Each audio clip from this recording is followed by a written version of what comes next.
Hello and welcome to Leave the Feed 30 Days of Disconnect. Today is day 9, to be a human. And what a human I have with me today, Beau Shugarts. Welcome to the show. Thank you, James. Thanks for having me on today.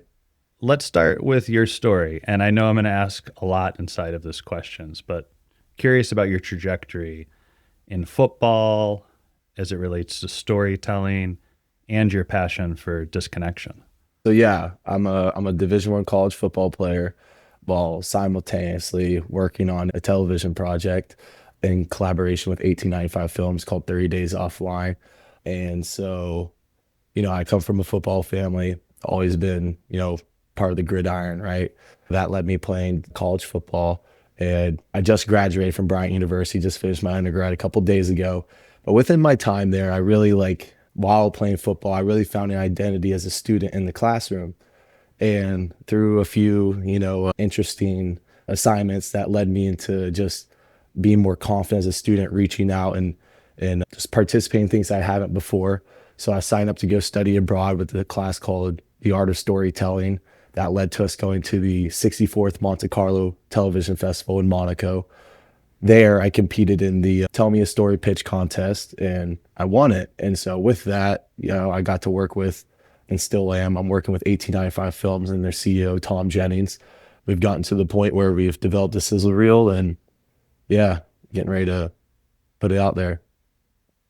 That's incredible. Now, when it comes to disconnection and communication, what was it inside of that educational journey where, I know that you come from a football family and you go to school and you're there with a purpose, right? And that purpose is football, but it's also education. Then at what point inside of education did that spark get lit as it relates to disconnection? Well, communication as a major, I think I think I just found my groove like that. I think that's just what I was meant to, um, study as a student. I've enjoyed other subjects before, but that's just, it was the first time I kind of really had a focus on that, and I just loved it. Um, and what sparked the whole, offline journey was I was taking an interpersonal communications class, and our professor, she gave us the ultimatum. It's like, look, you can either do a book report or you can do a 5-day phone fast. You won't believe how many people voluntarily did a book report rather than just not being on their phone for 5 days, which was over the weekend, right? When you're just hanging out with people or sleeping in. But I did that 5-day phone fast my sophomore year of college, and it just changed my perspective. I mean, the things that and maybe not changed my perspective so much, but it really confirmed some beliefs I had, some wonders I had about, how life should be or could be, things of all that sort. So it just, it made me just, move differently going forward. And that led to going into my senior year. I signed up for that trip abroad. So, talk about your relationship with social media prior to that 5-day disconnection journey that you went on. What was it like growing up? What was it like as a football player? And how do you feel like it impacted your mental health, looking back on those earlier experiences? I'll cover the football piece first. Football wise, with social media and football, the only thing I really that's so football focused is like my Twitter, because that's like the main hub for college football recruiting. You put your film out there and just coaches start, seeing it in their feed, the way the algorithm works. So when it relates to football, I mean, that's kind of really it. As a just a regular old person, with football being involved in who I am as a person, it's had good and bad. But the thing is that there's this term I've used called digital native. I'm 23, so most people my age, at the earliest, I think I was one of the earliest people my age to get Instagram. Like I got in 4th grade, which just playing around with my friends or whatever. But there's a lot of good things about it, but I'm really curious to see what life is like without that, and not just as an individual, because we can all just log off, right? We do have that option to just opt out. But how's it gonna affect and bring the people that are still online into that perspective, that bubble, that connection?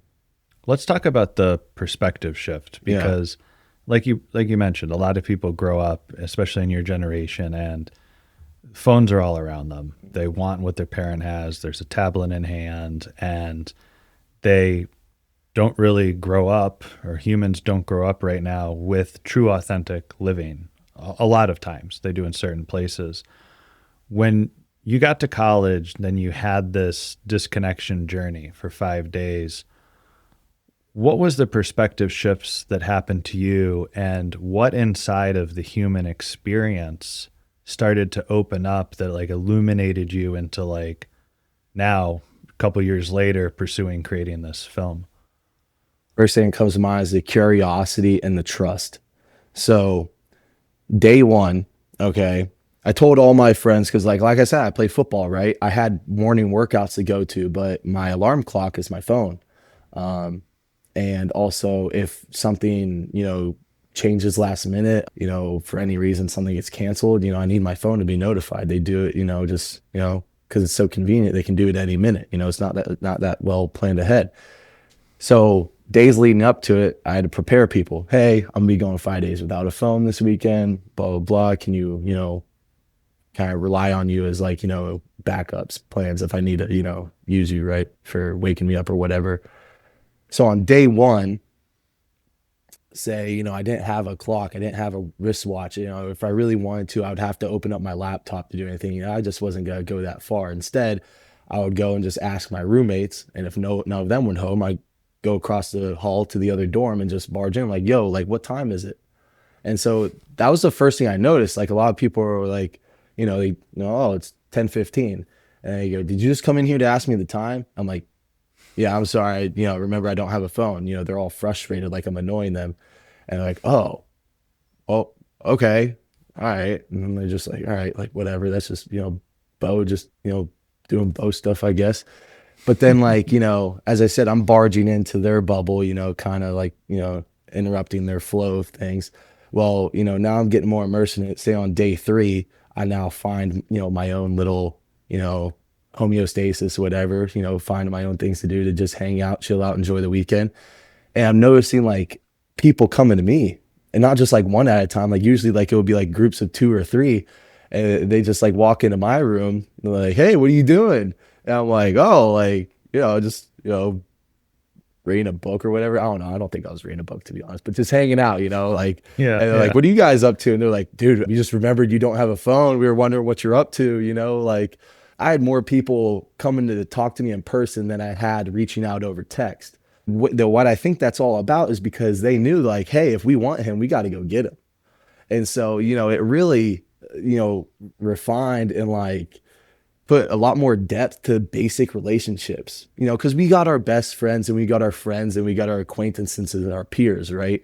But I mean, no matter who it was, what level of relationship that was, them showing up, reaching out, whatever it was, really brought trust into it. Because here's the thing, like I was in the cafeteria with one of my buddies, and it was just like, you want to hang out later? Yeah, sure, pull up at this time or whatever. But I was like, wait, no, like you have to come at this time, because if you're late, I'm just gonna be wondering if you don't, you can't call me to tell me you're here or whatever. Like, we gotta meet at this time.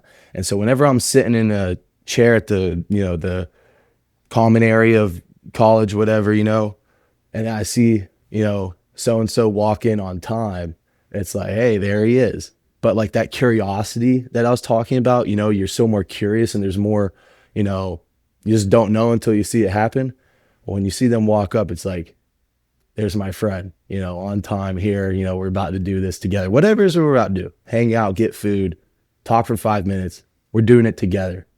It's awesome. Yeah. So interesting because a lot of the times we hear people say, if it's not on social media, it didn't happen.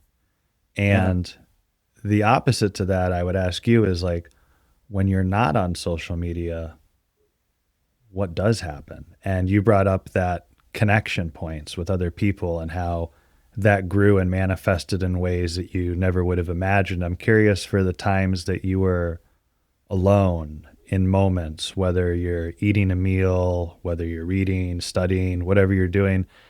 How did your experience as an individual transform in those moments, of not solitude, but just those in between moments of life when you might normally be looking at the feed or scrolling or checking the news. Although I may have not quite literally been by myself, there's that feeling of being alone, not too much in a bad way, but like say when I was with friends and like everyone's looking down and I'm looking up. There's those things like that to where you do feel like you're in your own world sometimes. That is, if you're with people that are very connected to the internet still. But it's a little hard to answer that question because I feel that, I had the safety net of college social life. I mean, it's, Bryant University is everyone lives on campus. Everything's within a 5-minute walk if you got some pep in your step. So say if I did have that urge to like reach for a phone, I kind of went to reach for a person. And just because of it all being like a new thing that is with like, going offline and not that many people it wasn't that much of a trend, right? 2 years ago. Um, Yeah. and so I had people interested in reaching out. So there weren't that many times where, I felt alone. And that's possibly because anytime I was talking with a person, dealing with a person, well, I wasn't alone. When you text someone, you're alone. You're with your Hmm. phone, you're not with that person. Your brain kind of does a few things to kind of compensate for the void of them being there, although you are talking to them on the phone, but you're alone. So like anytime I was with someone in some way, I was literally with them. That's incredible. And then what was the experience like when you got your phone back? How did things change? My professor gave me like 20 minutes in class to just do whatever I wanted to do while she carried on and everyone else had to take notes and pay attention. It was kind of just like, more self-awareness to whenever I was, doing the doom scrolling and kind of just like, you know, you talk about, having more intention with how you use the technology. That's where I realized like, all right, am I using this as a tool or a toy? Am I using my phone or is it using me? And that grew as it went on. I mean, whenever I first got it back, like, it wasn't as much like, I didn't feel it immediately, but it kind of came more as I started reminiscing on the memories I made within 5 days, because it really, in a very good way, it disrupted my life and it just changed something. It was so exciting. It was such an experience, but it was my normal day-to-day life. It was everything I was already doing with the phone, just without it. And so, like I said, whenever I first started doing it, these are things that like made me think about childhood. In reality, it's just the last time I didn't have a phone. So now that I kind of got back, into using the social media and things like that, and this is before I even started working with 30 Days Offline and all that, it was like, like, damn, like, I kind of want to do that again. And so why don't I? I have the total power to do that. And that's, it's kind of what social media does to some people. It kind of, you know, holds you back from what you want to do because it's that like coping mechanism with reality. If you get a little tired or whatever, just pull the phone out, kill some time till you have to pick your head up. So I actually want to delete my Instagram like for before 2026, just to, because I don't use it, it uses me. So let's talk about what led up to the trip to Monte Carlo. Yeah. How did this trip unfold? And then at what point did you have this idea for 30 days offline? Leading up to the trip, I was literally just on my couch reading an email I got that was sent out to all communication majors. The title of the class was intriguing. I read the about section, and then the trip worked out with football. So I just signed up to kind of like, reserve my spot. I returned to school about a month later or so, and I went into the abroad office. I just asked them because I never got an email back. And I go, hey, like, what's the update with this thing? I saw an email about it, and responded, but I never heard anything back. And they're like, oh, wow, that's awesome. You're here. You're the only person who signed up. And I'm like, what? Like a trip to a film festival in Monaco? Like, I'm sure even if no one cared about any bit of the assignments, they would just kind of sign up to go and like, hey, like, no one did. So I was kind of like just out, like, trying to like talk to people about it, bring more people in. And they recruited some more people. They had like about a group of 9. Like I said, they were claiming they needed 10 to make it happen. And then, some people fell out. We got back to 3. And then it was literally just like 3 or 4 students like on Zoom once a week. Our professor, Dr. McComb, she did a great job with like, building us up into developing, our stories. Like I said, there's 4 of us in there. Each of us had our own individual, story to tell. 2 of us were actually football players as well. So, we kind of had to get, that confidence in ourselves, because it's like, look, we're going to be competing against film majors from all around the world, like, is this like, obviously, we can sit around and, talk about with each other, we're friends. It's all going to sound, great to us, but on an international stage, when you're competing with people who've really studied this, it was a little nerve wracking. So, but we weren't thinking about that yet because we were just in class at Bryant and, doing our assignments. And so that's what I took it as.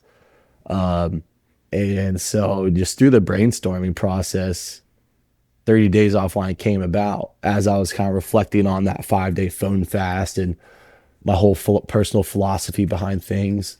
And so, yeah, just like put it together. We applied to the film festival. Like having to apply was a requirement with the class, whether you made it or not, that's up to the festival. But luckily all of us made it as finalists to go and pitch it at the contest. And so that just led up to, doing a little bit of shopping to make sure my wardrobe was ready to be in Monaco and then flying out there and really not until we flew out there was it like, like, all right, like we're actually doing this thing. Like, I don't know, I've never been to a film festival before. I never, it was my first time going to Europe too. So yeah, it was a whole bunch of first, but like I said, and what's ironic is that I didn't have an international phone service plan. So once I was over there, unless I was in the hotel room, I was offline, man. So it was great. I was really just like, it just, it really like what Day 9 talks about, your the superpowers, to be a human, the superpowers we have. Like, dude, I responded to an email and I just went offline, and this is where my decisions and my interests led me. Whether it be super glamorous or not, it led me to somewhere where I was very proud and happy to be and excited to be and just filled with life. So, like that's all I really wanted. It happened to be there while doing this. And so that's just amazing. Such amazing synchronicity in that story about how it's giving me goosebumps as you've been saying it. It's really, really cool.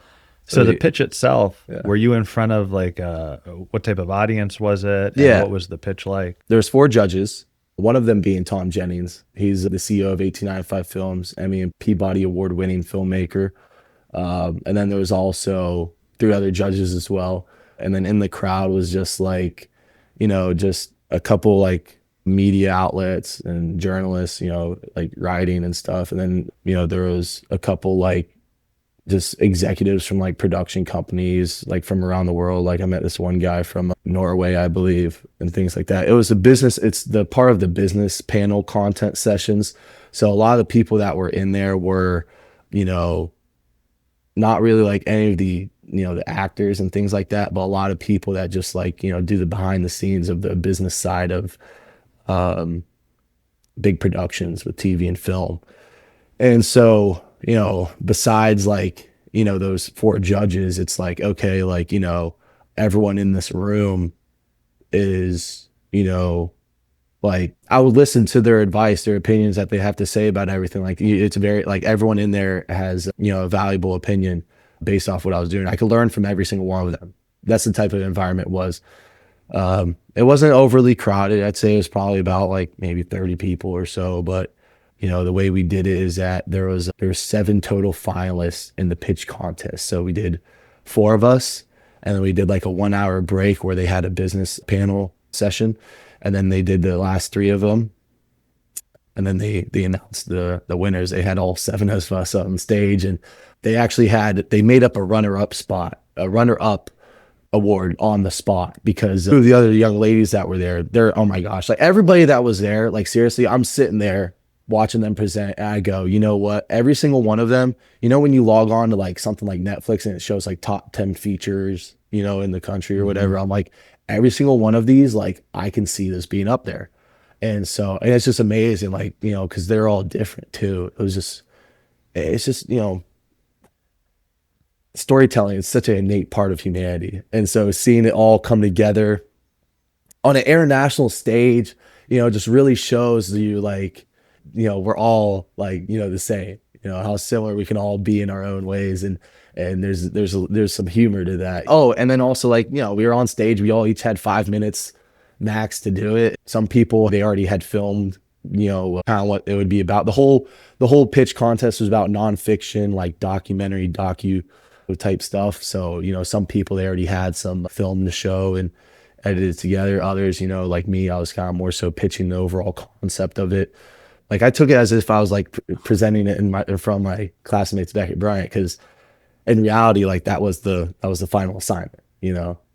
But it shows the power of the idea and the concept and how relevant it is. And, for someone pitching that idea that's lived and breathed that idea, although for 5 days, it doesn't make a difference if someone disconnects for 1 day, 5 days, 10 days, their whole life.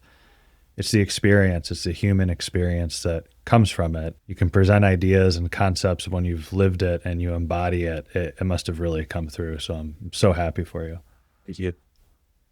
Now, right now, there's people that are on their own journey, right? Today's day 9, and everyone might be feeling something different. Some people might be taking this very seriously, where it's like, all 30 days, I'm going through each step and I'm following it to the T. Others might just be logging in because they want more tips, advice, stories about the results. What advice or encouragement would you have for anyone that's struggling with their digital dependence and maybe has lost sight of their humanity, and why they should connect back to it? That why is kind of really within everybody. You have the answers. Everyone has the answers. Social media, a big study about it is like, oh, everyone's comparing themselves to each other. And, we have insecurities because we're constantly checking ourselves. And the thing is like, sometimes like, you check in with someone else like, yo, what do you think about this? Just to make sure you're not crazy or whatever. But other than that, like we have, the answers within us. Everyone thinks that there's one certain way that we're all supposed to do things. No, you do it your way. Like, and your way is the way that you do it, and that's what is the beauty. We are all artists in what we do as a human within the human experience. And so I feel that like once I had that 5 day phone fast and, some other things, it's like, we've lost the art in what we do as humans, just with how we have to convey. We can't send emojis. We have to actually show that expression on our face and things of that sort. So why you do it is, ask yourself and continue to ask yourself until you are happy with what, the answer is. Cause it's really just peeling back the onion with things. And, to start, you just got to start somewhere. It doesn't take this huge preparation. I think some people are nervous about like losing pictures and videos because that's like our memories. Your brain's not, our brains aren't designed to remember everything. Maybe the iCloud is, because it stores, but, back it up and log off. Like, seriously, I think that's the main thing that a lot of people are scared of, is just like losing our memories. But, you know, snap the pic, log off, done. I love what you said about, getting back to the art of the human experience. Any other parting words of wisdom on the power of disconnection? Immersed, step into it. It'll be a trip. It'll be fun. And do it your way. I think that's like, the one thing, like, look, you're not gonna have all these resources to be checking in, answering your insecurities and stuff, but it's all good. Like, you're taking the initiative, you're leading yourself, you're gonna own your body, your words and your mind are gonna connect. There's not gonna be as much of a delay in things. Um, and you're the conductor. You're the conductor. It's all good. Like, just trust, take a breath. It's all good. It's what you're meant to be. I love it. I love it. It is what we're meant to be, that natural, authentic human experience. Thank you so much, Beau. You've been such an amazing guest, and I'm so excited for your project and to hear more about it. Thank you for having me on, James. I'm really excited about your project as well. And for those of you listening, please share Leave the Feed with a friend. Don't be afraid to disconnect and have an epic day. Thank you.